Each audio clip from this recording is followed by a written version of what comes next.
जब घड़ी का काटा करता है 4 बजे का इशारा तो खबरों से हाई हो जाता है पारा। क्योंकि 4 बजे हम चक्रव्यूह के साथ आपके सामने पेश होते हैं। नमस्कार, कैपिटल टीवी उत्तर प्रदेश में आपका स्वागत है और मैं आपके साथ प्रिया बिस्ट।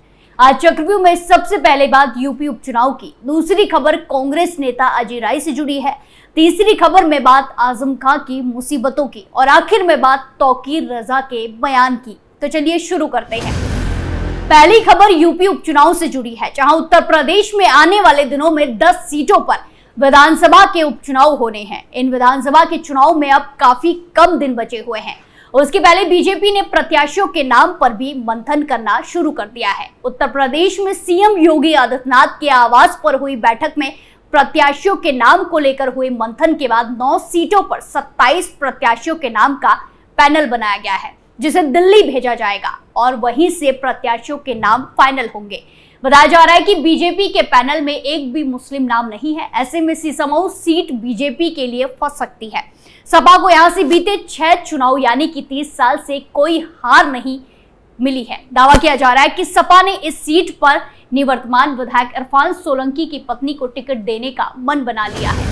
वहीं मीरापुर सीट को लेकर कोई मंथन नहीं हुआ है। सीट को रालौत के खाते में दिए जाने की उम्मीद है। बाकी जिन सीटों पर मंथन हुआ है वो सीटें हैं मिल्कीपुर, कटहरी, मझवा, फूलपुर, खैर, कुंद्रुकी, सीसामऊ, करहल और गाजियाबाद। संजय निषाद के खाते वाले कटहरी और मझवा सीट को लेकर बीजेपी ने अपने प्रत्याशियों पर मंथन किया है, जिससे ये माना जा रहा है कि निषाद पार्टी के खाते वाली इन सीटों को निषाद पार्टी को ना देकर बीजेपी खुद वहां चुनाव लड़ेगी।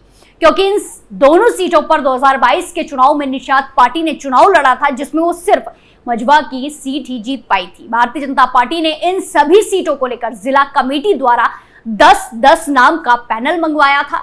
इन 10 नाम के पैनल पर हुई चर्चा के बाद 3-3 नाम का पैनल बनाकर दिल्ली भेजा जा रहा है। सूत्रों की माने तो जिन नामों को लेकर चर्चा हुई है उसमें मझवा सीट से शुचित, स्मिता मौर्य, जितेंद्र तिवारी, रंगनाथ मिश्रा, गाजियाबाद की सीट से अशोक मोगा, संजीव शर्मा, सत्येंद्र सिसोदिया, गीत और मयंक गोयल है। मिल्कीपुर सीट से पूर्व विधायक बाबा गोरखनाथ के साथ एक परिवहन विभाग के अधिकारी के नाम की भी चर्चा है। कुंद्रुकी से दिनेश ठाकुर, रामवीर सिंह, कटहरी से धर्मराज निषाद, अवधेश द्विवेदी, सुधीर सिंह, करहल सीट पर किसी बड़े चेहरे को उतारने पर मंथन हुआ है। खबरों में आगे बढ़ते हैं, जहां यूपी कांग्रेस के प्रदेश अध्यक्ष अजय राय अपने बेटे शांतनु राय को सियासत में लॉन्च करने की तैयारी में जुटे हैं। ऐसी अटकलें इसीलिए लगाई जा रही हैं क्योंकि शांतनु राय का नाम उपचुनाव में संभावित प्रत्याशियों की लिस्ट में शामिल है। आपको बता दें कि अजय राय ने अपने बेटे को मिर्जापुर की मझवा सीट से चुनाव लड़ाने की सोच रखी है। सूत्रों के मुताबिक अजय राय ने उत्तर प्रदेश से लेकर दिल्ली आलाकमान तक शांतनु के लिए लॉबिंग शुरू कर दी है। माना जा रहा है कि गठबंधन में कांग्रेस को मझवा सीट मिल सकती है, जहां से वो अपने बेटे को उम्मीदवार बनाना चाहते हैं। मालूम हो कि शांतनु राय अपने पिता के चुनाव का संचालन देख चुके हैं। उन्होंने MBA किया है। इसके अलावा छात्र राजनीति में भी वो सक्रिय हैं। कांग्रेस प्रदेश अध्यक्ष के करीबी सूत्रों के अनुसार मझवा अजय राय का ननिहाल है और यहाँ से उनकी सियासी और पारिवारिक पृष्ठभूमि भी रही है। इसीलिए राय यहां से अपने बेटे को लॉन्च करना चाहते हैं। फिलहाल कांग्रेस 10 सीटों में से 5 सीटों पर चुनाव लड़ने का दावा कर रही है, जिसमें से मझवा वो हर हाल में लेना चाहती है। हालांकि समाजवादी पार्टी रमेश बिंद को मझवा सीट से चुनाव लड़ाने का चाहते हैं, जिन्हें अनुप्रिया पटेल के खिलाफ लोकसभा का चुनाव लड़ा था। रमेश बिंद बीजेपी के सांसद थे, लेकिन टिकट काटने पर समाजवादी पार्टी में आ गए और अनुप्रिया पटेल को कड़ी टक्कर दी थी। गौरतलब है कि कांग्रेस में विरासत की सियासत नई बात नहीं है। हालांकि अजय राय को अभी तक कांग्रेस ने 2 बार वाराणसी सीट से चुनाव लड़ाया, लेकिन वो ना तो सदन पहुंच पाए, ना ही विधायक या MLC बन पाए। ऐसे में मझवा सीट पर बेटे के लिए दावा करने पर आलाकमान क्या रुख दिखाएगा, ये देखने वाली बात होगी। खबरों में आगे बढ़ते हैं, जहां सीतापुर जेल में बंद आजम खां की दिक्कतें एक बार फिर बढ़ गई हैं। सोमवार को एक और मुकदमे में कस्टडी रिमांड पर लिया गया। ये मामला शत्रु संपत्ति से संबंधित दस्तावेजों में हेराफेरी का है। MP MLA कोर्ट ने जेल में बंद आजम खां को रिमांड पर लिया है। इस नए मुकदमे में आजम खां का नाम सामने आया है। आपको बता दें कि शत्रु संपत्ति के दस्तावेजों में हेराफेरी के मामले में मुकदमा 2020 में थाना सिविल लाइन में दर्ज हुआ था। जांच के बाद आजम खां का नाम भी अब मुकदमे में सामने आ गया है। वीडियो कॉन्फ्रेंसिंग के माध्यम से आजम खां की सीतापुर जेल से पेशी हुई। दरअसल शत्रु संपत्ति हड़पने के लिए किए गए फर्जीवाड़े के मुकदमे से आजम खां का नाम निकालने का मामला पिछले दिनों चर्चा में आया था।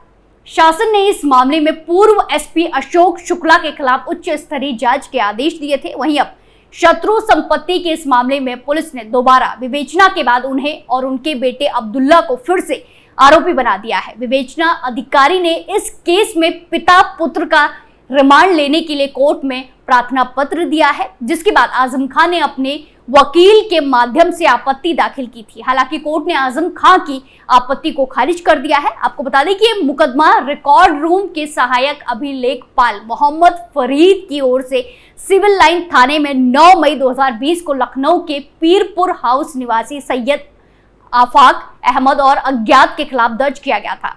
इसमें शत्रु संपत्ति को खुर्द बुर्ग करने का आरोप लगाया गया था। ये शत्रु संपत्ति आजम खां की जौहर यूनिवर्सिटी के पास थी, जो इमामुद्दीन कुरैशी के नाम से दर्ज थी। जानकारी के मुताबिक इमामुद्दीन कुरैशी विभाजन के समय देश छोड़कर पाकिस्तान चला गया था। वहीं 2006 में उसको शत्रु संपत्ति के रूप में दर्ज कर लिया गया था। आखिरी खबर तौकीर रजा के बयान से जुड़ी है, जहां पैगंबर मोहम्मद के खिलाफ यति नरसिम्हानंद की टिप्पणी को लेकर चल रहे विवाद के बीच तौकीर रजा ने एक बार फिर से जहर उगलने का काम किया है। तौकीर रजा ने हिंदुओं को आतंकवादी बताया, तो वहीं दूसरी ओर प्रधानमंत्री को केवल सनातन धर्म का प्रधानमंत्री बता दिया। इसके साथ ही कहा कि किसी भी कीमत पर हिंदुस्तान को हिंदू राष्ट्र घोषित नहीं होने देंगे। आपको बता दें कि बरेली में आईएमसी के स्थापना दिवस के मौके पर राष्ट्रीय अध्यक्ष मौलाना तौकीर रजा ने कहा कि वो जल्द दिल्ली के रामलीला ग्राउंड पर प्रदर्शन की तारीख का ऐलान करेंगे। नरसिम्हा जैसे लोग पैगंबर का अपमान कर रहे हैं, लेकिन उनके खिलाफ कोई कार्रवाई नहीं की जा रही है। दशहरा मेले के बाद पूरा देश दिल्ली की सड़कों पर उतरेगा और रामलीला मैदान में एक बड़ा प्रदर्शन होगा।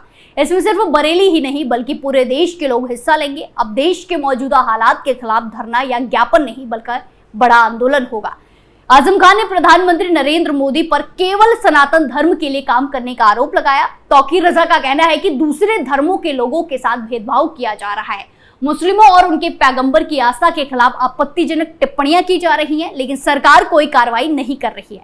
हालांकि जिस मामले को लेकर तौकीर रजा ने भड़काऊ बयान दिया है, उस मामले में एक के बाद एक एक्शन लिए जा रहे हैं। 3 अक्टूबर को सब इंस्पेक्टर त्रिवेंद्र सिंह ने नरसिम्हानंद के खिलाफ एफआईआर दर्ज की थी, जिसमें कहा गया था कि 19 सितंबर को उन्होंने लोहिया नागा में हिंदी भवन में एक कार्यक्रम के दौरान एक समुदाय के खिलाफ आपत्तिजनक टिप्पणी की थी और इसे बीएनएस की धारा 302 यानी किसी की धार्मिक भावनाओं को जानबूझकर ठेस पहुंचाने के लिए शब्द बोलने या आवाज निकालने के अपराध से संबंधित ये धारा है, इसका उल्लंघन बताया था। वहीं आपको बता दें कि पैगंबर मोहम्मद के खिलाफ विवादित टिप्पणी करने वाले डासना मंदिर के महंत महामंडलेश्वर यति नरसिम्हानंद सरस्वती के खिलाफ देश भर में उबाल है। मुस्लिम समुदाय के लोग उनकी गिरफ्तारी की मांग को लेकर सड़कों पर हैं।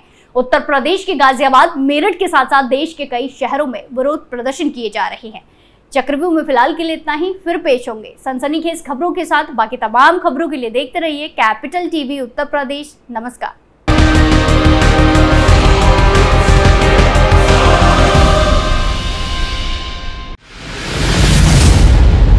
मैं राजनीति करता नहीं, पर राजनीति को बहुत गहरे तक समझता हूं। मैं लोगों के बीच रहता हूं, लोगों के मन को अच्छे से जानता हूं।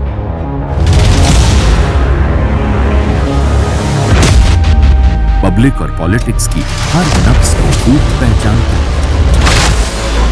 संघर्ष की सियासत से सत्ता के सिंहासन तक मैं हर खबर से खरा सच निकालता हूं। ना कोई दौड़, ना कोई race. Capital TV Uttar Pradesh.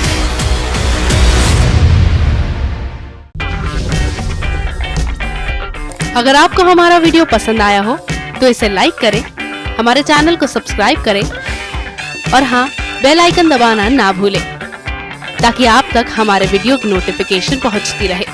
आप अपना सुझाव हमें कमेंट बॉक्स में दे सकते हैं। हमारे साथ जुड़ने के लिए शुक्रिया। अगर आपको हमारा वीडियो पसंद आया हो तो इसे लाइक करें, हमारे चैनल को सब्सक्राइब करें और हाँ, बेल आइकन दबाना ना भूलें ताकि आप तक हमारे वीडियो की नोटिफिकेशन पहुंचती रहे। आप अपना सुझाव हमें कमेंट बॉक्स में दे सकते हैं। हमारे साथ जुड़ने के लिए शुक्रिया।